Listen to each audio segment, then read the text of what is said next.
This Torah class is brought to you by TorahAnytime.com. So, welcome to our share on Torah Anytime. We're up to Melachim Perek Beis. The last thing we finished off was how Adoniyahu was grabbing onto the corners of the Mizbeach and he begged for his life, and Shlomo Melech told him that if he would become loyal, he would be loyal like a soldier and he wouldn't make any trouble, then he would be fine. Vayikrevu Yimei David Lamos Vayitzave Shlomo B'nai Lemos. And now David HaMelech, it's getting closer for the time to him to leave this world, and he commands his son Shlomo, and he tells him his last will and testament. He says, Anochi hoilich b'derech kol haaretz. I'm going the way of the world. I'm going to die. V'chazakta v'yisrael ish. I need you to be strong and be powerful. I need you to be a man. Simply, the reason for that is because he was only 12 years old. So he needed him to realize that, hey, you're gonna need a man up now. V'shemarto es mishmeret Hashem Elokecha. You're going to, I need you to guard whatever Hashem tells you, all of his mitzvahs, l'lecha v'drachav, to go in his ways. L'lecha v'drachav means that you should go in the paths of Hashem, like it says in Chazal, Mahu Rachom, you should be a Rachom. Mahu Chanun, you should be a Chanun. That means you should look around in the Bria and you should see how the midos that Hashem has, and those are the midos you should go in B'drachav. That means not that you should only do the mitzvahs like a checklist. It's not only about being a checklist, it's also about getting the inner connection, the leches b'drachav, to go in the ways of Hashem. Lishmechu koisov, listen to the mitzvahs that you don't know the reason why. It's very important that if you're going to be a ruler and you want to be in a leadership position, you can't always only do the things that you understand with your own mind, because your mind is very limited. As great as your mind can be, even though your mind is the mind of Shlomo HaMelech, David HaMelech warned them, you have to be able to be lishmechu koisov, to listen to the chukim, the things that don't make any sense intellectually on your brain. Mitzvahs of, those are the mitzvahs of that we do have a reason, the mishpat of, the things which are bein adam l'chaveda, the eidos of, that's like Shabbos, those are the eidos, kakosav v'teres Moshe, l'man taski l'eskol asher tas. In order to be successful in whatever you do, this is the recipe for success. That's the last will that he says. And whatever you're going to do, you'll be matzliach. And you should also do it leman yakum as devara yasher diber elai leimoy. I want to also tell you that Hashem told me that im yishmeru bonecho es darkom loleches lefonei be'emes. Your children are going to follow my paths, to go with it in a truthful way. B'chol levavom u'b'chol nafsham leimoy lo yikores lecha ish me'al kisei Yisrael. Your progeny, your children are going to continue on and having the throne of David. The kingdom of David HaMelech is going to continue on. So he was telling Shlomo HaMelech that if you're going to follow this, then you should know there was a promise that it's not only just like you're continuing after me, your children are going to continue after you as well. Now, as we're David HaMelech, and Lahavdol Alfalfa Avdolas, like the FBI, you know, the FBI, like, they have time. Some tzat, they can wait 14 years bis man rechnet sich up mit Bin Laden. Weiß die CIA, 14 Jahren. Du rechnet sich up. Rechnet sich up on all of the people was haben sich so haben them gechappet alle Juden. Now the pelle is that if you remember back in the story, like for example Yoav, right? Yoav, twice he killed his generals. He killed two other generals. He killed Avner and Amasa. He killed Avshalom after the king said, "Beferish, don't kill Avshalom." Plus, just most recently he joined Adoniyahu. He was on the wrong side of Adoniyahu. Why didn't he kill him all the time? It says Beferish in the Psukim, because David HaMelech said, "I can't get around without him. He's the best general that there is." And you know, keep your friends close, your enemies even closer. David HaMelech knew that you got to keep your enemies even closer. Even though he's a thorn in his side, he was still the best general. To the point that when Sheva ben Bichri made a merida and Amasa wasn't able to do it, And David HaMelech did everything in the world not to send Yoav to take care of Sheva ben Bichri. At the end game, he was the one who delivered it. Yoav was the ultimate general. And he was a big tzaddik, and he was here for the good of the Jewish people. So he just he just lived with it. Sometimes you got to live with difficult people in your life.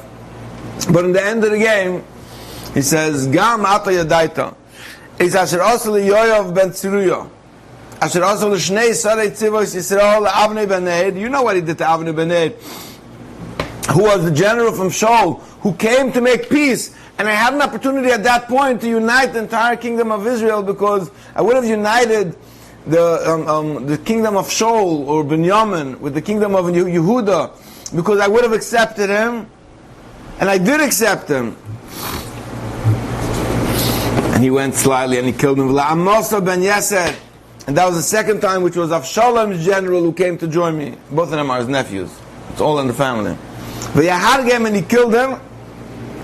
Not only that he killed somebody that was innocent, but he caused a tremendous dissonance within the people, that people said, David HaMelech is going to take revenge now, and all the people who were from the kingdom of Shaul. And that's why David HaMelech had to make a huge hesped, and he had to do a lot of political moves in order to try to bring everybody together again. He spilled battle blood in times of peace. If you remember back in the story, the way how he killed Amasa is that he had a dagger. Amasa was a general. Amasa wasn't just a regular guy, he wasn't able to defend himself. So he had the sword going down on his left side, and then he took his beard to kiss him, and he hugged him, and when he was unarmed, and he wasn't aware and focused on being able to protect himself, he went from underneath up and he got him into his fifth rib. And he always killed people by the fifth rib. So you have to understand, it seems like if you go back into the times of Novi, the fact that you killed somebody is a bad avera. But the fact that you killed somebody when he wasn't expecting it, and you didn't kill him like a man, it was a terrible, terrible thing. You see it again and again in the Navi. You have to kill a guy like a boss. If you got him slyly, if you got him in a sly way, it's like you humiliated the person. It was a humiliation to kill somebody when he wasn't expecting it and he wasn't able to defend himself like a boss. So that's the second thing that he says. Number one. That was the story that we did with Avnei, that he asked Avnei, how do you do chalitza? And then when Avnei bowed down to show him how you do chalitza, that's how he killed him, also in the fifth rib. So that was the second way how he shrewdly and slyly killed somebody, a general, without taking him down like a man. So that was the second, what is gehalten cheshbon.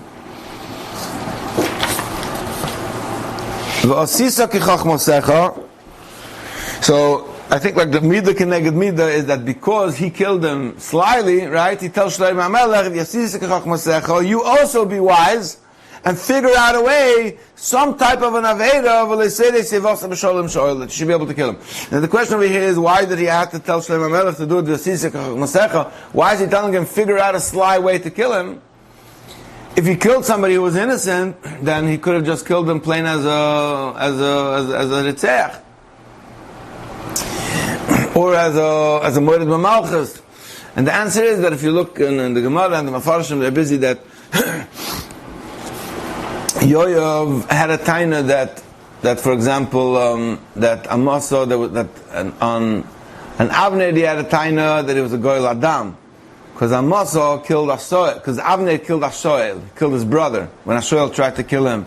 So the Gemara talks about that he made him into a goyel adam, because he was a goyel adam, he was legally allowed to kill him. So from a legal perspective, you weren't able to throw the book at him, because technically you could have argued that Avner was a goyel adam and who Yoav killed. And the same thing was with Amasa. Amasa was sent to kill Sheva ben Bichri. He didn't listen to David HaMelech, he took too long to get to him. Technically he was a moed b'malchus, so therefore Yoav wasn't the legal parameter that he was allowed to kill him. Being that he got his way to go between the to find the legal loophole to kill him. So David HaMelech told Shlomo HaMelech, you with Chach Masecha, go meet the connected me, then you also found the legal loophole how you should be able to kill him. And don't let him die peacefully. Rashi says that means that because he was a big tzaddik Yoav, look at Rashi, don't let him die peacefully, and then he'll fall into Gehenna. That means because David HaMelech did respect Yoav for all of his accomplishments and the chelik hatoiv sheboy, he wanted him to get punished for whatever he did in order that he should be able to go up with a clean slate. But Akapunim, you see that there is a concept of that you actually do punish somebody because you really, really want for his benefit. Now he goes with the Bnei Barzilai. I don't know if you remember the story of the Bnei Barzilai, Gelodi, Tas Chesed. David HaMelech didn't only remember all the people who tried to bring him down and settle his score with them. He also remembered the people who were kind to him, and he remembered how there was a Gelodi family. There was Barzilai Gelodi, who took him David HaMelech when he was a fugitive, and he gave him to eat when he didn't have what. He took him in when he was a pauper. He took him in when nobody was looking at him. He took him down in when he was down. And David HaMelech, now when he was on top of the world, he remembered him, and he told Shlomo HaMelech, you know, Barzilai wasn't interested in coming. He was a wealthy man. He was good. But I want you to remember that his children, I want you to be mekad of them and always have them around your table. It's going to be a tremendous honor for them because they were there for me. It's a story of loyalty. V'hine imcha. Oh, now he goes to the next guy. V'hine imcha. One of your friends, one of the people who did not go with Adoniyahu was Shimi ben Gera ben Hayamini. Shimi ben Gera was from Shevet ben Yamin. Just agav, an important piece of information that you should know, it's going to help you a lot when you learn Navi, is that whenever we say that the Shimi ben Gera ben Hayamini, it means he's from Shevet ben Yamin. And all throughout Navi, I mean, from the Torah, there's always contention between Shevet Yehuda and Shevet ben Yamin. Why? Because Shevet Yehuda are the Bnei Leah, and Shevet ben Yamin are the Bnei Rachel. And there's always fights going on between these two tribes. The whole Malchei Yisrael, Malchei Yehuda, this is all two tribes from two different mothers. They're the brothers from a different mother who are always battling. So Shimi ben Gedi, he was Ben Hayamini, which is the reason why he was against David HaMelech, was from Shevet Yehuda.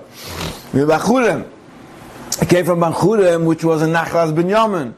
And he cursed me when he said, Tzei, Ish Adam and the Ish Abliyah. So when David HaMelech was running away from Avshalom, Shimi ben Gera, which was one of the Sanhedrin, Rosh Sanhedrin, according to Chazal, and he was Shlomo HaMelech's Rebbe, great tzaddik. He yelled at David, Tzei, Ish Adam and Ish Abliyah, Shai Getzaros. Shai Getzaros because of the story of Vasheva, and he tore him down. And that was B'yoyim Lechti Machanoim. That was the day when I left Machanoim.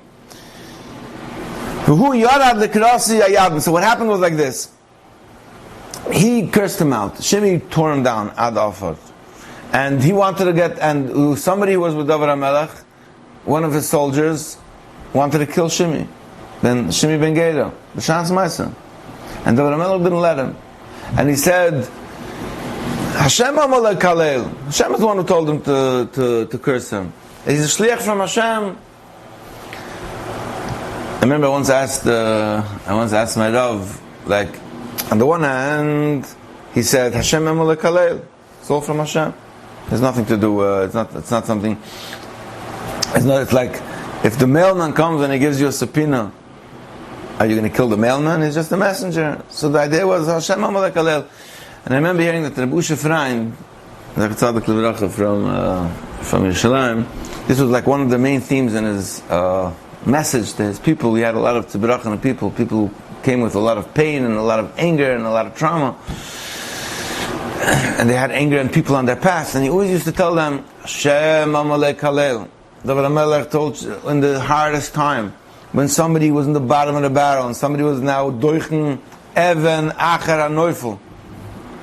He was, the Gemara says, Ein doichen even acher neufel. He was doichen even acher neufel. He was throwing stones at him and tearing him down. He said, Hashem Amalekalev. But at the end of his life, when it's about time to go, he tells Shlomo Melech, by the way, the Shimi Ben Gera, better finish him off. So how does that work? So I remember the Rav told me then that he says, there's one thing when you have a hashra and it comes down from heaven, you have a tremendous inspiration and you're within, you find inner peace within yourself and you're connected to Hashem, you know everything is Hashem. But technically, practically speaking, you got to get back to the melucha. There's a melucha over here that has to run, and you got to know what you got to do if you want this melucha to work. There's certain things that have to be done, not from a place of revenge. I'm just telling you that this Shimi Ben Gera guy is not going to work in your melucha. It ain't happening.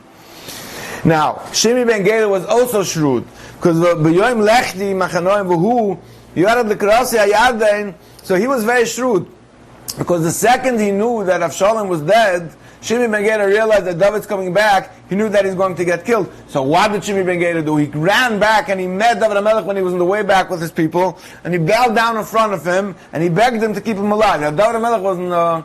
He made a shach on him. He played chess on him because he couldn't kill him. Because if he would kill Shimi Ben Gera, then everybody would see that he's going to kill all of the people who are from Avshalom's side. Then he's going to come back, and everything, the rebellion is going to keep on going. He had to let Shimi Ben Gera live in order that the people back in the hometown should know that the king's coming back and he's not going to go massacre out anybody who was a rebel against them, a rival. So I had no choice. So that I wouldn't kill him by the sword. But you figure out a shrewd way to get rid of him, because I am telling you that somebody who's doichen even acher neufel, somebody, it's figuratively, then somebody who tears you down when you're in your lowest place, you can't keep him around in your malucha. Don't stay around people who yell at you, say, ish adam and ish abliyal, after you fall through on something. If you ever want to build something, don't hang around. Yes, it's from Hashem, and yes, Hashem amalek alel. Just don't keep such people around you. V'ata al tenakeu. Don't let him free. Don't let him wash himself free. Don't let him go scot-free. Ki ish chochamato, because you're wise, you're shrewd. Figure it out. You'll figure out what to do to him. Find a reason to bring him down. Don't let him die peacefully. And you can say here the same shot that he wanted him to be able to go up to heaven with a clean slate. Vayishkav David, the voice of David HaMelech was nifted. He was nest from the Neshama, went back to the Neshama of his father. He covered Be'ir David, and he was buried in Zion, which was Ir David. Vayomem Hashemalach David al Yisrael Arboim Shana. Agav, it's a whole debate if you go to cave of David HaMelech today, if it is David HaMelech's cave or it's not, because it has to stem that it's in Ir David, and that place is not in Ir David. Vayomem Hashemalach David al Yisrael Arboim Shana. But I just want to say, Agav, even if it's not the place with David HaMelech, even if it's not Cave David, that's the place where Jews for I don't know how many hundreds or thousands of years said Tillim and connected to David HaMelech. So you can always connect to David HaMelech there, regardless of whether he's a metarof or metarop. Hayom HaShemalach David ad Yisrael Arboim Shana. So David HaMelech ruled for 40 years. V'chevrin Malach Sheva Shana. V'chevrin 7 years. On Yehuda Yerushalayim, Malach Shloshim Shalosh Shana was 33 years. Shlomo Yashal Kisei David Aviv. Shlomo Melech sits on the throne of his father. V'tikra Machusim Ma'od. And his malchus is stable and it's growing and it's in a good place. Mamish had gewalt from this next story. Now, if you remember back in the story of Adoniyahu, it said there in the pasuk, Adoniyahu tried to become a king, correct? Adoniyahu tried to declare himself a king. Why did he declare himself a king? So it says, his father never made him ba'atzvus, atzova, he never chastised him. Why Why'd you do that? He never held him accountable and said, Madua koch osisa, v'gamu toiv toyan ma'oid v'oisi yol achri Avshalom. That's what the pasuk says about Adoniyahu. Because Adoniyahu was a spoiled kid. A spoiled kid.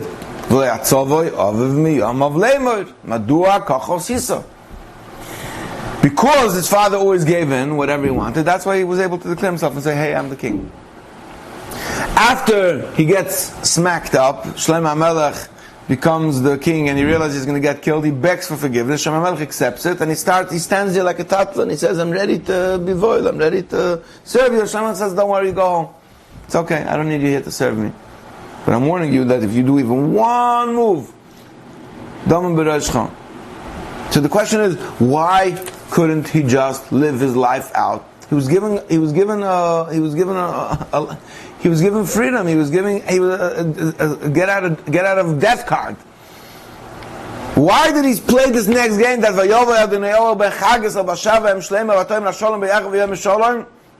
and he says, hey, can I have? Why does he start playing the next game? That he wants Avishag Hashunamis for a wife. And the answer is that when you have a kid who was never disciplined, this week's parsha is the story of the Ben Soyer murder. This is the continuation of the Ben Soyer murder story. The Ben Melech has one Ben Soyer murder from Avshalom, and he was also Yefas Toyer. And the second one is Adoniyahu, that if you don't hold your kids accountable and you're only going to give them peace and love and give them everything, even when they're going to do tshuva, they just don't have the discipline chip. They don't have that chip to be able to go through discomfort. Every person has to be able to go through atzavoy, miyamov, madua kochosisa. Every person has to go through. You have to be able to handle discomfort. And if you don't give your kids the gift of being able to withstand discomfort, then when discomfort comes their way, which it will, they just do whatever comes easier for them. And even when they do tshuva later and they say, I want to be good, they really want to be good. But then a minute later, they just don't have it in them. And it's a tragic story. So Adoniyahu comes and he says to Bathsheba, Aim Shlomo, obviously he doesn't go to Shlomo because he knows what he wants. He says, V'yom Shalom, v'yomer davar li eilecha v'tem edabet. Yomer at yadayte kiliyos amlucha. You know that really the melucha was mine. You know that I was supposed to be king. And he plays it shrewd. He says, yes, Hashem is the one who said from Nas Nanavi that he should get it. So I don't have Chas V'Shalom any kindness.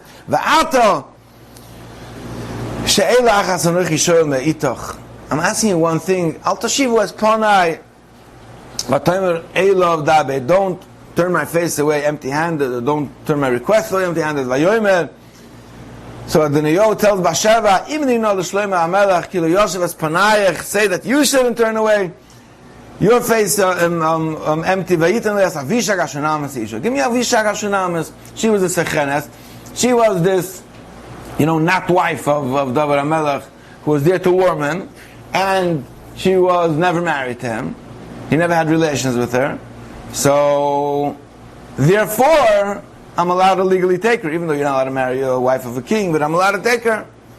And I want her, she's a beautiful, she's a beautiful girl, I want her as a wife. Why doesn't Bathsheba pick up on it? This is my own pshetel.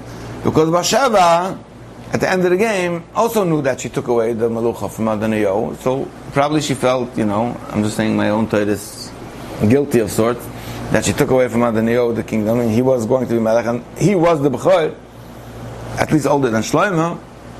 So subconsciously she said, you can't bashtain to make things good, that there shouldn't be any strife between the two half-brothers. He bows down. She sits down to his right side. I'm asking a small request. Don't turn me away open and empty-handed. I won't turn you away open. I won't turn down your request.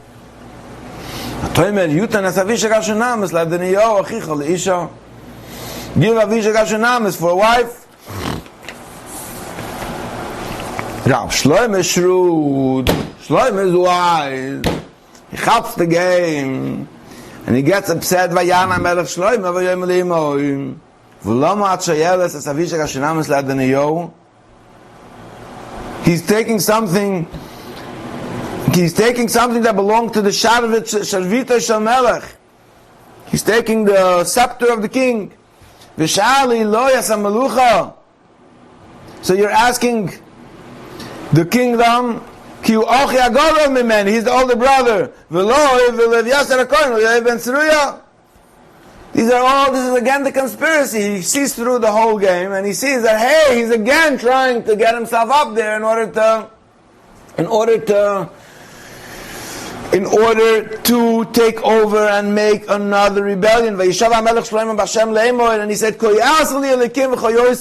he swears to Hashem, it's with his life that he said these words, and he violated what I made up with him, that if he's going to step out of the boundaries, he's going to die. Right? The name of God who put me in this position, who prepared me for this position before I was even born, who gave me this kingdom, today Adoniyo will die. Because I warned him,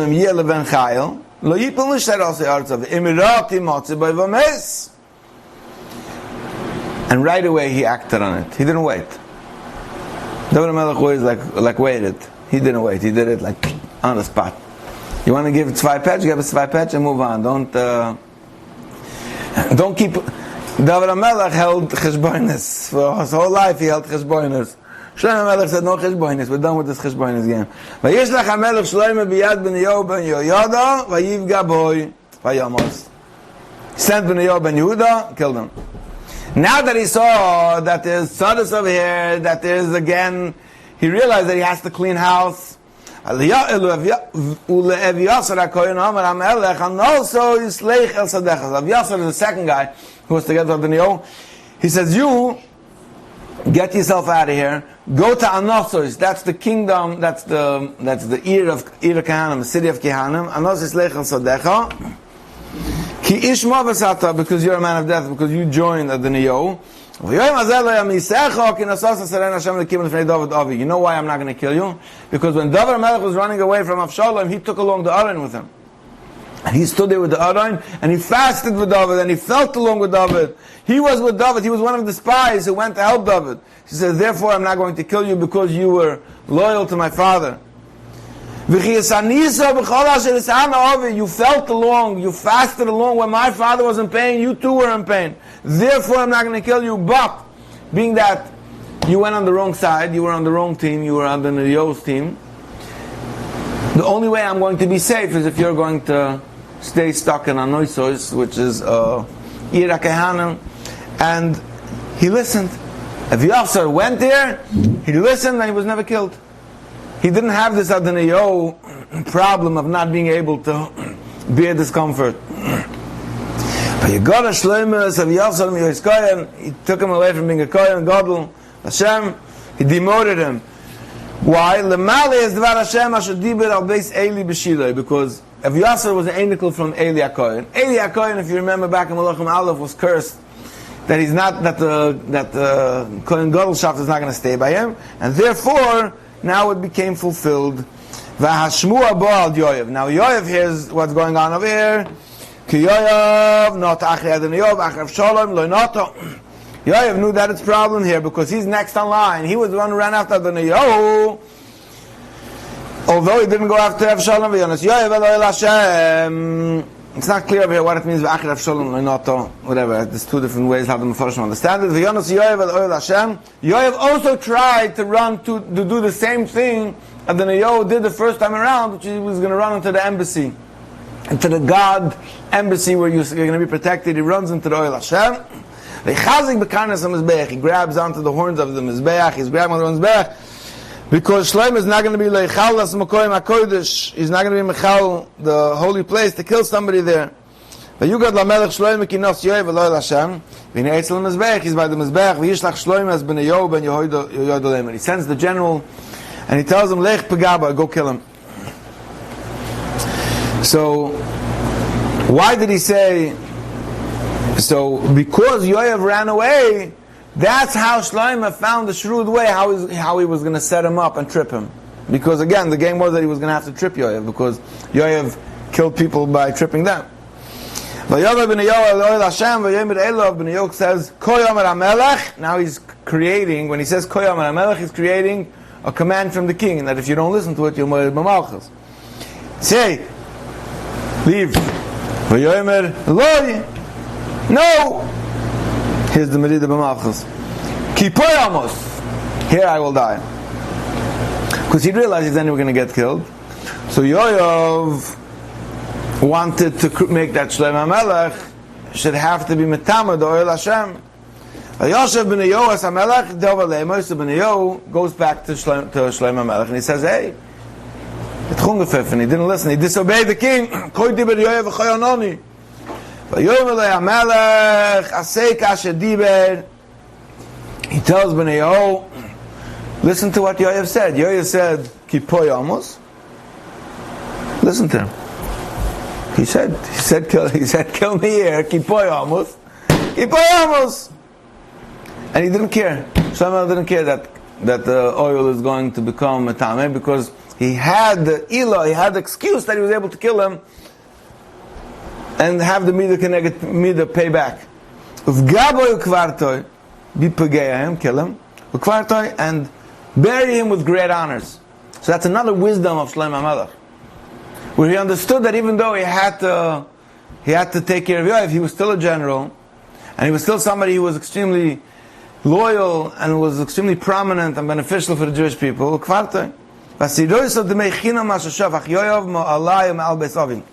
We're going to clean the innocent blood.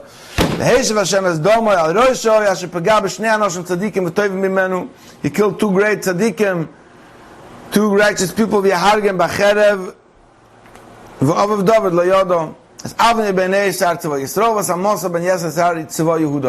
and he said very clear, why is Yoav getting this punishment? Because he still had blood on his hands.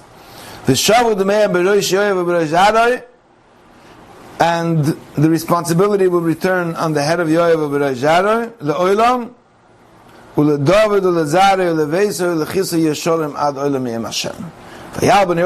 he goes back to the oil.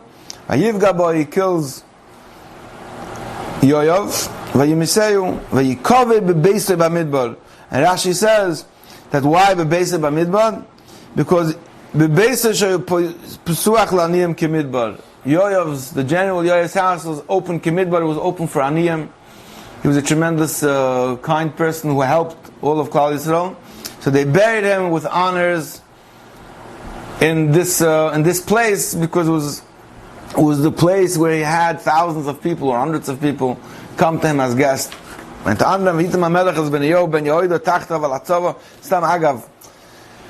We don't have time, but it's tremendous. It's something that you have to go into to understand the wisdom that you learn from Navi of being able to live in contrast, being able to live with stidus. It's extremely powerful, this message that sometimes you got to be able to kill somebody and bury him with honors, and honor him, and honor his legacy. You have to be able to give somebody two pets while still respecting them. And if we can just download this way of living from Navi, it opens up new doors, new vistas, new ways of communication when you chap this inyan, that it's not black and white.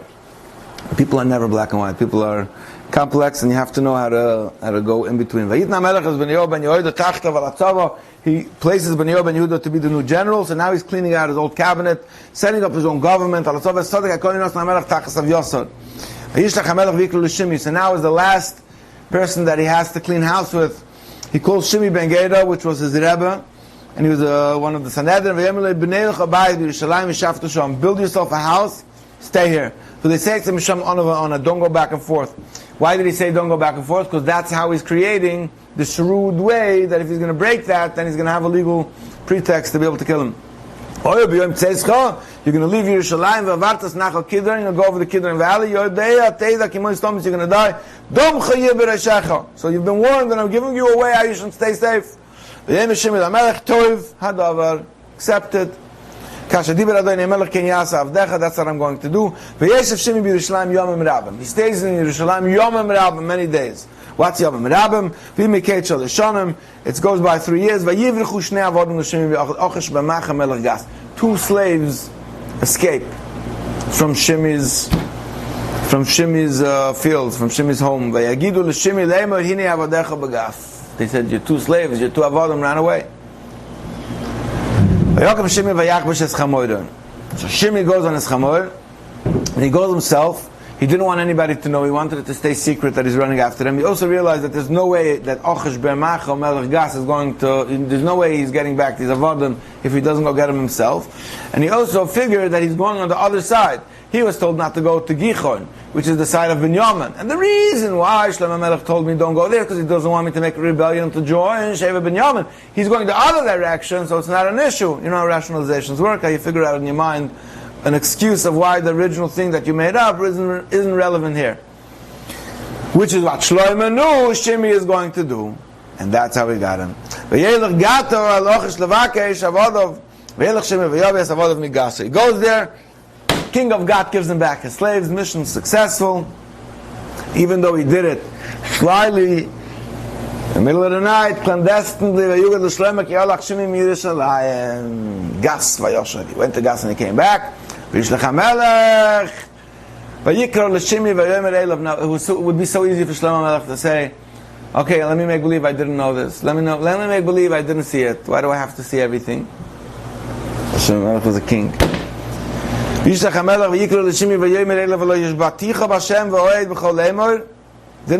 I tell you? He says, yes, it's true. Didn't you say that? Yes. Why didn't you listen to what? Why didn't you listen to what we made up? We made up something. Now you know You know yourself what you did to my father David. You know what you cursed him. You know how you beat him down. And now Hashem had gedreit that it came back to hit you on your own head. And you should know that the King Solomon is clear, is blessed. I warned you, I gave you a chance. He told Ben Yoda,